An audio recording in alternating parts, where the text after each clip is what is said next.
Hi viewers, this is Hammad Hasan again और हम screenplay writing की क्लासेस को पढ़ रहे हैं। और व्यूअर्स, और हम बहुत ही इंटरेस्टिंग अब जंक्शन पे और स्टोरी डेवलपमेंट को देख रहे हैं। व्यूअर्स, मैंने आपको कई दफ़ा पहले भी कहा है कि स्ट्रक्चर और स्टोरी डेवलपमेंट ये दो मुख्तलिफ चीज़ें हैं। और structure can be the part of a story development but it is not a story development process. और हम अपनी स्टोरी डेवलपमेंट के प्रोसेस को इसलिए भी प्राइम रखते हैं कि बेसिकली ये वो फर्नेस है कि जिसमें से ही निकल कर हमने बेसिकली पेपर पे उस चीज़ को लेकर आना जिसे हम सब देखना चाहते हैं, जिसे हम सब पढ़ना चाहते हैं। लेकिन व्यूअर्स, मैं आपको एक बात बता दूं कि 90% ऑफ द राइटर्स, मैंने आपको कहा है 90% ऑफ द राइटर्स जो हैं वो ये लैक करते हैं। और मैंने आपको पिछले एपिसोड में बताया था कि इन दिनों में फेसबुक पर डेफिनेटली जब हम बैठते हैं और इस चूँकि मैं आजकल पढ़ा भी रहा हूँ, बंदे ज़्यादा एक्साइटेड होता है ये सब कुछ कहने में। तो मैंने देखा है कि जो बहुत ज़्यादा अपने आप को 30 मार खान भी समझते हैं, जो हॉलीवुड में बैठे हैं और स्क्रिप्ट रीडिंग भी करते हैं और 20-20 साल से काम कर रहे हैं, उनको भी बहुत कम आइडिया है कि क्या स्टोरी डेवलपमेंट होती है। मतलब उनको ये पता तो है कि स्टोरी डेवलपमेंट होती है वो, लेकिन उस स्टोरी डेवलपमेंट को स्ट्रक्चर्स के अंदर देखते हैं और उन्होंने वो स्ट्रक्चर्स याद कर लिए हुए हैं। ठीक है, वो किसी भी राइटर का, किसी भी गुरु का उनको याद है और फिर उसके बाद वो उस पर उसको परख कर देखते हैं। अब प्रॉब्लम क्या होती है कि जब आप स्ट्रक्चर कर रहे होते हैं और किसी का भी स्ट्रक्चर आप लिखते हैं तो उनके जो भी पॉइंट्स होते हैं, साहब कहता है यहाँ पर ये इंसाइटिंग इंसिडेंट है, वो यहाँ पर कहता है जी ये मिसाल के तौर पे उसकी वरीज़ हैं। मतलब मैं एक मिसाल दे रहा हूँ, फिर यहाँ पर कुछ अभी जितने पॉइंट्स हैं, अगर आपका जो स्क्रिप्ट है वो इन पर पूरी तरह इंटरसेक्ट नहीं करेगा तो वो बिल्कुल फेल हो जाएगी आपका, तो वो उसको रिजेक्ट कर देते हैं। मैं आपको बहुत सच कह रहा हूँ कि उनको खुद भी नहीं पता होता कि स्टोरी डेवलपमेंट क्या चीज़ होती है। ठीक है, उन्होंने स्ट्रक्चर्स देखे होते हैं, स्ट्रक्चर पे ही वो जो है वो उसको तोलते हैं और आपका स्क्रिप्ट भी रिजेक्ट किया जा सकता है। लेकिन व्यूअर्स, मैं आपको बता रहा हूँ कि उनको खुद भी नहीं पता होता। मैं बहुत ऑनेस्टली आपको बता रहा हूँ व्यूअर्स, अब हॉलीवुड बॉलीवुड का नाम सुन के परेशान मत हो, यहाँ पर सब ऐसे ही चलता है। ठीक है ना, और बहुत ही कम लोगों को इसके बारे में पता होता है। जो फिल्म बना रहे होते हैं उनको भी कम पता होता है, जो फिल्म लिख रहे होते हैं उनको भी कम पता होता है, जो स्क्रिप्ट पढ़ रहे होते हैं उनको तो शायद बिल्कुल ही नहीं पता होता। ठीक है, लेकिन one way the other things are going. कुछ लकी अनफ होते हैं वो निकल जाते हैं, कुछ मैंने आपको बताया कि राइटर इंट्यूशन से लिख देते हैं तो वो ऑटोमेटिकली उस सारी भट्टी में मौजूद होता है उनको, लेकिन उस चीज़ का नहीं पता होता। वो कर तो लेते हैं, उनको इंट्यूशन से अपना काम कर लेते हैं, वो कामयाब हो जाते हैं। तो इसलिए मोस्ट ऑफ द फिल्म जो हिट भी हो जाती हैं, आपको बेसिकली आप ये ध्यान में रखें, वो राइटर्स की इंट्यूशंस बड़ी अच्छी होती हैं।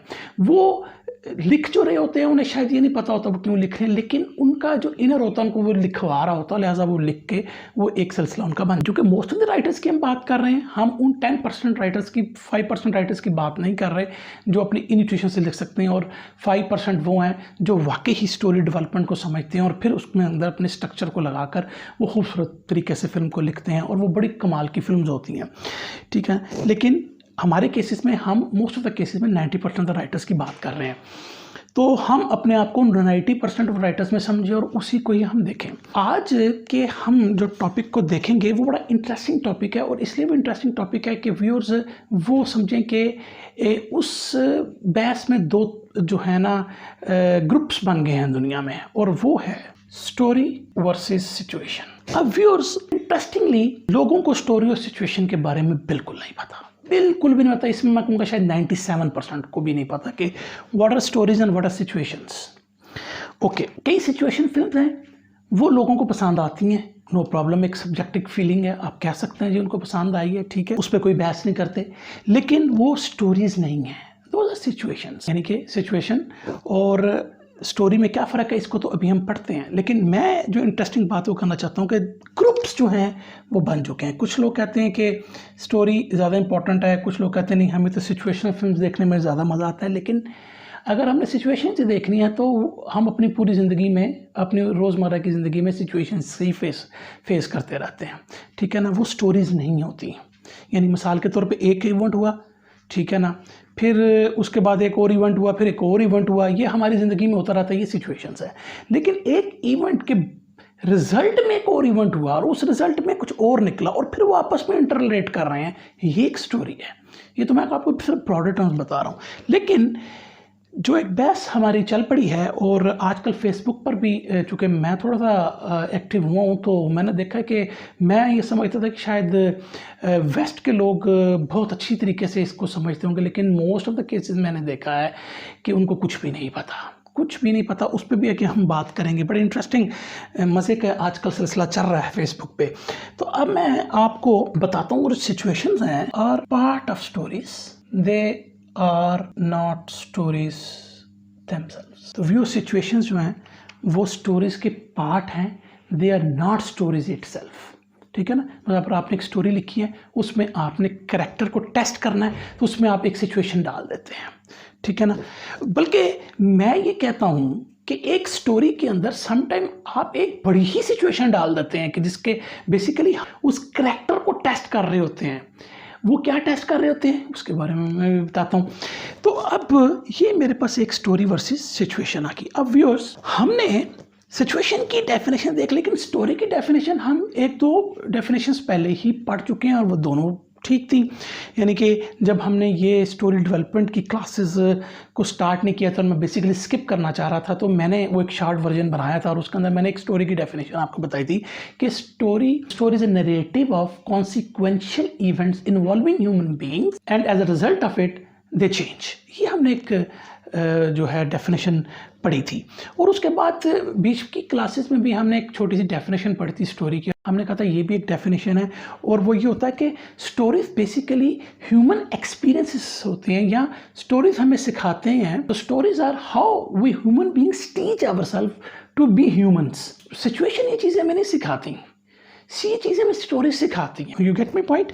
तो अब हम सिचुएशन को भी अभी पढ़ेंगे। हम फिल्म में आपको बताऊंगा कौन सी सिचुएशन, बड़ी बड़ी फिल्म्स हॉलीवुड की, मतलब बड़े बड़े स्टूडियोज ने बनाई हुई फिल्म ग्रेविटी, सपोज आपको मैंने बताया था शायद पीछे भी कि सिचुएशनल फिल्म है।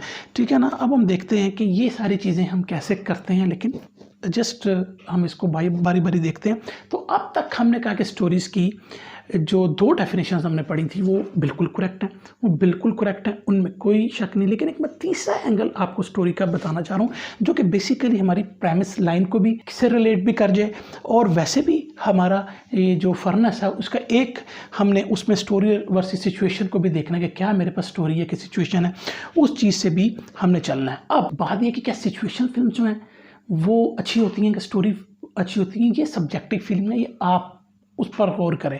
ठीक है ना। आप कहेंगे जी मुझे सिचुएशन फिल्म अच्छी लगती हैं, okay you go for it, no worry. कोई कहेंगे जी मुझे स्टोरीज चाहिए, आई नीड स्टोरीज, मैं कुछ सीखना, मैं ह्यूमन एक्सपीरियंस को लर्न करना चाहता हूँ, सिचुएशन आपको लर्न नहीं करवाएंगी। ठीक है ना। तो ये स्टोरीज वर्सेस सिचुएशंस हो गई। लेकिन मजे की बात यह है कि ज़्यादातर लोगों को 98% लोगों को ये पता ही नहीं है कि what are stories and what are situations. Okay, अब हमने स्टोरी की अब तक जो दो डेफिनेशन पढ़ने वो ठीक है। अब हम इसको एक और तरीके से देखते हैं। स्टोरी बेसिकली कॉम्बिनेशन है और इंटरप्ले है बिटवीन कैरेक्टर एंड प्लॉट, जो बेसिकली एक मेटाफोर है फॉर ह्यूमन एक्सपीरियंस, जो कि फिर वो change leading to a change. So definition story की हमारी एक तीसरे जो मैं एंगल बता रहा हूँ ये कि story is basically combination interplay of character and plot that is a metaphor of human experience leading to a change. तो बात वही है, वो जितनी मैंने आपको डेफिनेशंस पहले जो बताई थी उसके अंदर जैसे सपोज हमने कॉन्सिक्वेंशियल इवेंट्स कहा था, और हमने कहा था कि कॉन्सिक्वेंशियल इवेंट्स जो हैं वो ह्यूमन बींग्स उसमें इन्वॉल्व होंगे, और as a result of consequential events the change, बात वही कर रहे हैं। लेकिन कैरेक्टर प्लॉट की बात करके हमने इसको थोड़ा और विजुअलाइज कर दिया पेपर की। You get my point. तो अब ये क्या है, देखें, मतलब हमने वो जो डेफिनेशंस निकाली थी तो वो क्या थी कि कुछ लोग कहते थे कि स्टोरीज है नरेटिव, कुछ कहते थे स्टोरीज अपना नरेटिव और कॉन्सिक्वेंशियल इवेंट्स, कुछ ये कहते थे कि स्टोरीज अ प्लॉट वगैरह वगैरह। ये पार्शली करेक्ट थी, पार्शली इनकम्प्लीट थी।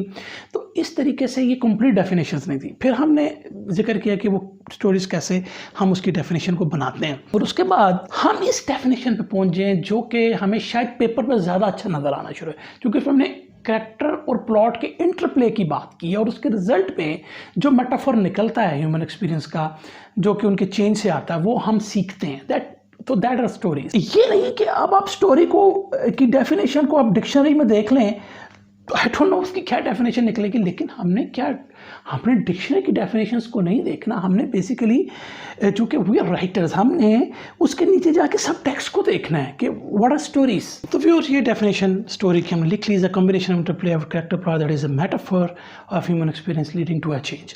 अब इस डेफिनेशन में अगर देखें, सबसे पहले ये वर्ड देखें, interplay of character and plot itself एक चीज़ है कि जिसको समझने की ज़रूरत है। तो एक सिनर्जेटिक इफेक्ट, अब सिनर्जेटिक इफेक्ट से क्या मेरी मुराद है कि ऐसा इफेक्ट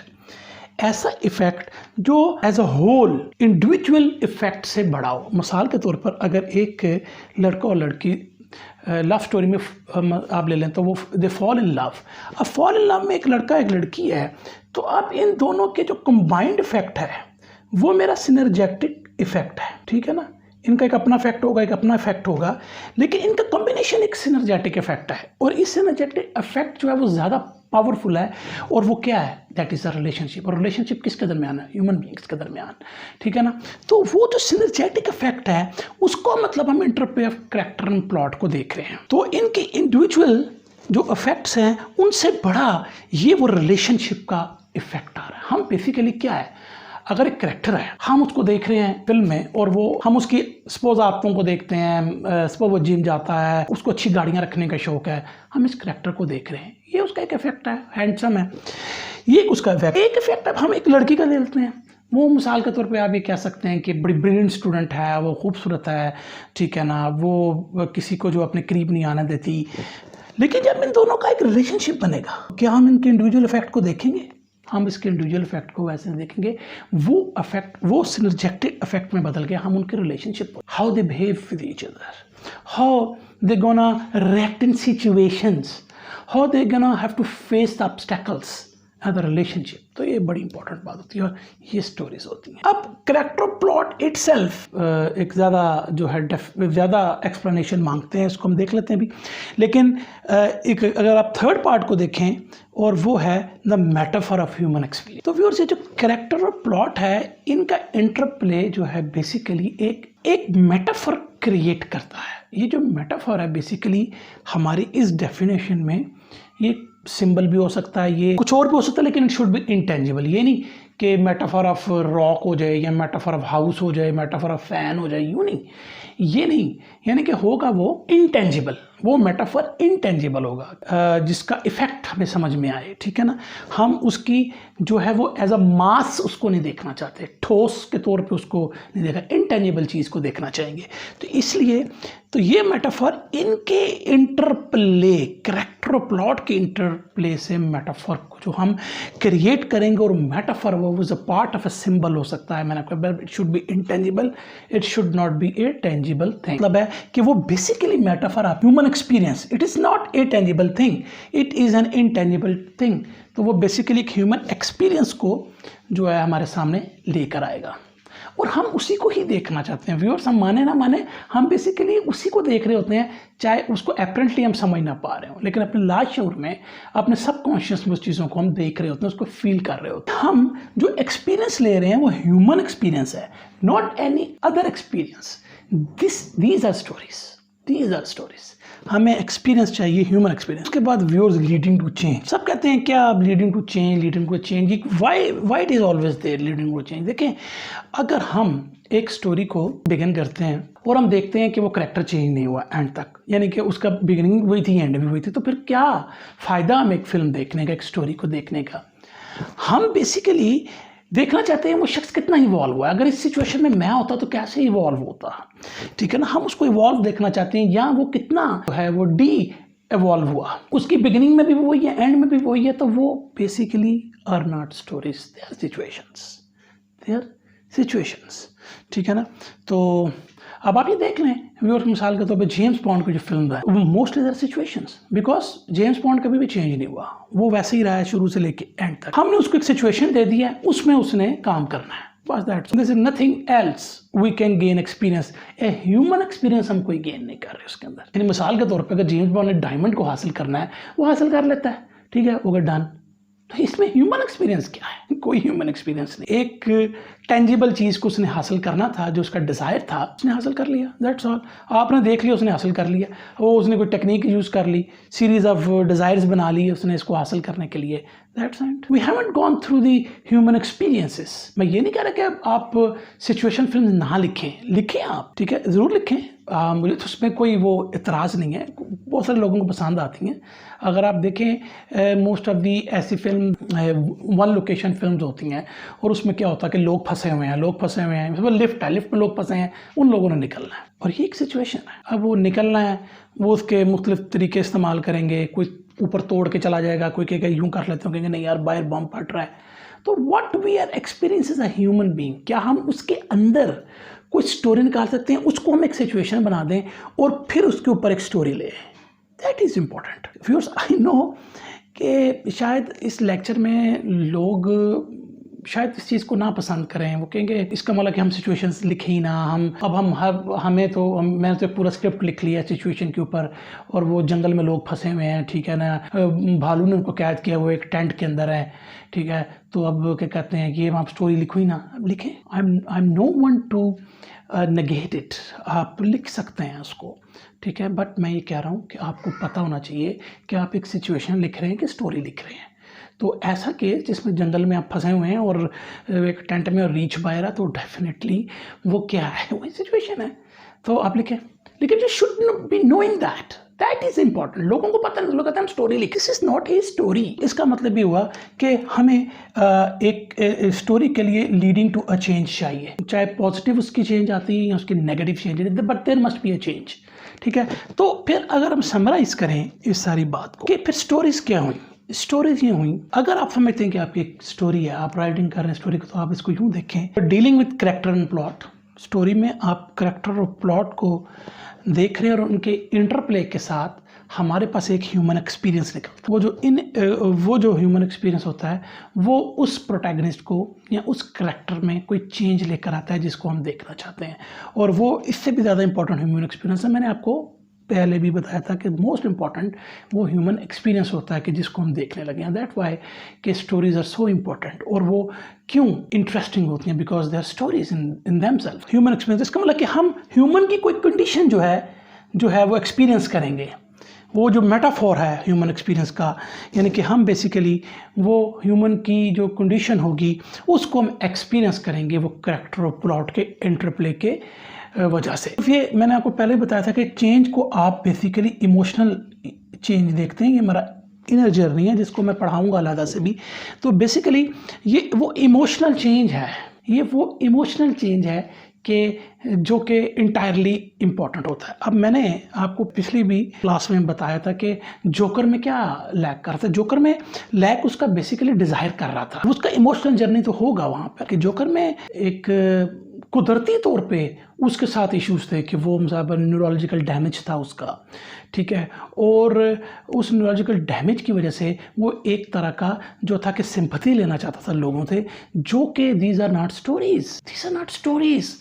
व्यूअर्स देखें, या आप कहेंगे शैलो राइटिंग है, इसलिए व्यूअर्स के देखें, हमने जब किसी भी कैरेक्टर को कोई डिलेमा देना है, हमने जब किसी कैरेक्टर को इवॉल्व या डिवॉल्व करते हुए देखना है, तो हमें ये चाहिए कि वो जो कैरेक्टर है वो खुद उस चीज़ में आए, यानी कि वो खुद उस सिचुएशन को मांगे। यहाँ पर फिल्म टूटसी में अगर आप देखें, फिल्म टूटसी 80s की बड़ी ज़बरदस्त फिल्म थी, और मज़े की बात है कि 2-4 दिन पहले मैं यूट्यूब वीडियो पे जिल कैमरलैन का एक इंटरव्यू देख रहा था, जो कि मैं यूजुअली नहीं देखता क्योंकि मुझे पता है कि लोग सिर्फ स्ट्रक्चर पे बात कर रहे होते हैं, लेकिन वो स्टोरी पे बात कर रही थी। तो जब स्टोरी पे बात कर रही थी मुझे अच्छा लगा, मैं इसको मैं सुनता हूँ, मैं देखता हूँ। तो व्यूअर्स वो काफ़ी सारी बातें वही कर रही थी जो मैं कर रहा हूँ इस वक्त, लेकिन अगेन फिर वहाँ पे वही प्रॉब्लम है कि जब वो शायद उसने एक बुक भी लिखी है और बुक के अंदर उसने कोई 8 एलिमेंट्स का जिक्र किया है। मैंने तो खैर वो बुक नहीं पढ़ी, लेकिन जो उसने थोड़ा बहुत एक्सपीरियंस मुझे उस 8 एलिमेंट्स की इंटरव्यू में मुझे पता लगा, तो मुझे वो 8 एलिमेंट्स बड़े वेवर्ड लगे। अच्छा, ये एक लगा बैसा, इस पर मैंने जाता कि वो क्या है क्या नहीं, लेकिन जो वो बात कर रही थी उसमें उसने फिल्म टूटसी की एग्जाम्पल दी, और फिल्म टूटसी में उसकी वो जो हमारा कैरेक्टर है माइकल, वो बेसिकली एक स्ट्रगलिंग आर्टिस्ट है। स्ट्रगलिंग आर्टिस्ट इस लिहाज से नहीं, वो आर्टिस्ट तो बहुत अच्छा है और वो अपने आप को बहुत अच्छा आर्टिस्ट समझता है, लेकिन उसको काम नहीं मिल रहा, उसको काम नहीं मिल रहा और वो काम नहीं मिल रहा, और उसकी वजह से वो फिर वो जब वो काम हासिल करता है तो उसको लड़की बनना पड़ता है और दुनिया को वो यही शो करता है, क्योंकि लड़की और उसको पार्ट मिल जाता है और उसका फिर वो ड्रामा बड़ा हिट होता है। अब वो ये कह रही थी कि टूटसी जो है एक स्टोरी है, डेफिनेटली मैं मानता हूँ टूटसी एक स्टोरी है, लेकिन वो जो बता रही थी वो गलत बता रही थी। क्या बता रही थी? वो जिसको हम अपना मॉरल ब्लाइंड स्पॉट कहते हैं, उसको सेंट्रल फ्लॉ कह रही थी। चलें, वो तो एक वर्ड्स की आपस में कोई इशू नहीं। वो कहते हैं उसका जो सेंट्रल फ्लॉ है वो बेसिकली जो है कि वो ख़वातीन को, यानी कि वुमेन को रिस्पेक्ट नहीं देता, और यही वजह है कि वो वुमेन को रिस्पेक्ट नहीं देता। हमने क्या देखा कि उस राइटर ने उसको औरत के दूसरे लफ्ज़ों लिबास में डालकर उसको सिखाया कि वुमेन को कैसे रिस्पेक्ट की जाती है। मैं कहता हूँ ये बात गलत उसने की, इस पॉइंट ऑफ व्यू से गलत की। One of the part of the flaw हो सकता है उसका, लेकिन उसका असल में फ्लॉ उसके डिज़ायर को हम देखेंगे। Desire is always proportional to moral blind spot, यानी कि उसका डिज़ायर ये था कि वो एक अच्छा आर्टिस्ट बनना चाहता है। ओके, अब ये इसका डिज़ायर है। पूरी फिल्म में हमने कहीं भी ये नहीं देखा एक आध सीन के अलावा कि शायद वो वुमन को डिग्रेड करना चाह रहा हो। ऐसी तो बात नहीं। अगर वो डिग्रेड करना चाह रहा हो तो वो क्यों जो है वो लव में जाएगा अपने को आर्टिस्ट के साथ? तो इट्स रॉन्ग। हमने इसके शुरू के भी जितने भी सीन्स देखें, यानी कि इंसाइटिंग इंसिडेंट से पहले हम अगर उसका स्टेटस को देखें तो उसमें क्या है, वो उसके स्टेटस को में क्या हम देखते हैं वो स्ट्रगल कर रहा है, लेकिन वो अपने एजेंट को भी ये कहता है कि सब यहाँ पर जो है फजूल आर्टिस्ट हैं और उनको काम मिल जाता है, तो मेरे लिए काम नहीं, मैंने ये किया, मैं इतना ज़बरदस्त आर्टिस्ट हूँ। बेसिकली वो ओवर कॉन्फिडेंट है अबाउट हिज एक्टिंग, वो समझता है आई एम द बेस्ट। ये उसका मॉरल ब्लाइंड स्पॉट है। इसका मॉरल वो लाई में है कि ही इज द बेस्ट। अगर he is the best, why is a failure? उस डिजायर को हासिल करने के लिए उसको क्या करना पड़ा कि उसको खतून का, यानी कि वो बेसिकली लड़की बनकर जो है वो एक रोल हासिल कर लेता है। तो इट मीन्स व्हाट? वो क्यों लड़की बनता है? वो इसलिए लड़की बनता है कि वो ओवर कॉन्फिडेंट है कि मैं लड़की का भी रोल हासिल कर सकता हूँ, मैं दुनिया को भी झूठ बता सकता हूँ कि मैं जो एक खातून और मैं इसमें भी वो जो है कामयाब हो सकता हूँ। तो इसका मतलब है कि उसके डिजायर, उसका मॉरल ब्लाइंड स्पॉट, उसका ओवर कॉन्फिडेंस है, वो लाई है कि इज द बेस्ट, और यही वजह ही इज द बेस्ट, और वो उसके लिए खातून बन जाता है। और फिर वो अपने आप को मशहूर करने के लिए गोया उसने चेन ऑफ डिज़ायर्स बना ली है। खातून बनता है, वो को आर्टिस्ट के साथ लव करता है, सब चीज़ें। तो मेरे नज़दीक ये उसका मॉरल ब्लाइंड स्पॉट था। तो वो कह रही थी कि ये, यानी कि वो औरतों को डिसरिस्पेक्ट करता है, वो जो है वुमेन की रिस्पेक्ट नहीं करता, इसलिए ये उसका मॉरल ब्लाइंड स्पॉट था। तो मैं उसको नहीं मानता। तो मैं आपको बता रहा हूँ जिल चैम्बरलेन जिसने स्क्रिप्ट्स लिखे हैं, फिर वो एक कंसल्टेंट है, स्क्रिप्ट कंसल्टेंट है, लोग उससे मशवरे लेते हैं, she is a big name. लेकिन क्या कि वो भी जब डीकंस्ट्रक्ट कर रही थी तो उसको नहीं पता था कि वो अपने लिहाज से ठीक कह रही थी, इस लिहाज से कि उसने उसको इस तरह परसीव किया। लेकिन क्यों उसने उसको इस तरह परसीव किया कि उसको स्ट्रक्चर की समझ नहीं आई। मतलब वो स्टोरी की बात, मैं मानता हूँ स्टोरी सिचुएशन को बहुत अच्छी तरह वो समझ रही थी, बिल्कुल वो सही समझ रही थी, लेकिन क्या उसको समझ नहीं कि वो जो मॉरल ब्लाइंड स्पॉट होता है that is proportional to his desire, और डिज़ायर उसका स्ट्रेट वे है कि he want to become an actor. यहाँ से फिल्म शुरू हो रही है। मैं आप कह रहा हूँ कि आप ये ना समझे कि कोई हॉलीवुड का बंदा बैठ के आपको अगर वो सिखा रहा है तो वो गलत नहीं हो सकता। मैं ये नहीं कहता कि वो गलत है, लेकिन मैं कह रहा हूँ कि उसके वे ऑफ थिंकिंग और है। हम जो पढ़ रहे हैं, हम आई थिंक द बेस्ट चीज़ पढ़ रहे हैं, इसलिए कि देखें चीज़ बताते हैं ना किसी को तो हमारे पीछे एक रीज़न है। मैंने अभी आपको टूटसी के बारे में बताया, तो टूटसी में वो जो आपको मॉरल ब्लाइंड स्पॉट कह रही है वो मॉरल ब्लाइंड स्पॉट नहीं है उसका, इसलिए कि मैं द रीज़न, अगर औरतों से जो है रिस्पेक्ट उसका मसला है, वो उनकी रिस्पेक्ट नहीं करता, तो स्टोरी में ये एक्सपीरियंस कितनी दफ़ा आया है? नहीं आया, और ये उसका डिज़ायर ही नहीं है। That is important. तो हम वो एक बीच में जिक्र आ गया तो मैंने कहा इसलिए क्लासेस लंबी हो जाती हैं, चूँकि बहुत कुछ होता है सीखने सिखाने के लिए, लेकिन इट टेक्स टाइम। ये आपको हरी नहीं करना। व्यूअर्स प्लीज़ हरी मत करें, just go step by step और इंतज़ार करें कि टाइम आएगा कि I can write very good. अगर आप वेरी गुड देखें, क्रिएटिव राइटिंग की भी हम बात नहीं कर रहे, उसमें बड़ी चीज़ें आपको सीखनी होंगी, लेकिन कम से कम स्टोरी डेवलपमेंट में इतने पक्के हो जाएं कि आपको पता हो कि आप क्या लिखने जा रहे हैं। इसके बाद व्यूअर्स हम मेरे ख्याल में आज की क्लास के लिए इतना ही रखते हैं, शायद थोड़ा सा लंबा हो जाए। नेक्स्ट क्लास में हम इस कैरेक्टर प्लॉट को देखेंगे, क्योंकि हमने ये सब कुछ तो देख लिया, हमने पढ़ भी लिया, इनकी वजह से एक सिनर्जेटिक इफेक्ट निकलता है, लेकिन what character and plot itself are, तो इनको देखेंगे। फिर हमें देखेंगे कि सिचुएशंस और स्टोरी में, यानी कि जब इसको हम और तरह पढ़ लेंगे तो फिर हम जो स्टोरी और सिचुएशन को जो कि इस तरह देख पाएंगे कि हमें बिल्कुल ट्रांसपेरेंट नज़र आएगा। तो व्यूअर्स, ये है हमारे पास एक डेफिनेशन, ये हमने डेफिनेशन निकाल ली और हम इस पोजीशन में पहुंच गए, हम स्टोरी सिचुएशन में डिफ्रेंशिएट कर सकते हैं, लेकिन इसका ज़्यादा डिफ्रेंशिएशन आपको नेक्स्ट क्लास में ईजिली मिल जाएगा, आसानी से देख पाएंगे, और हम ये भी देख पाएंगे जो हम स्टोरी लिख रहे हैं वो एक स्टोरी है कि सिचुएशन है। Thank you very much.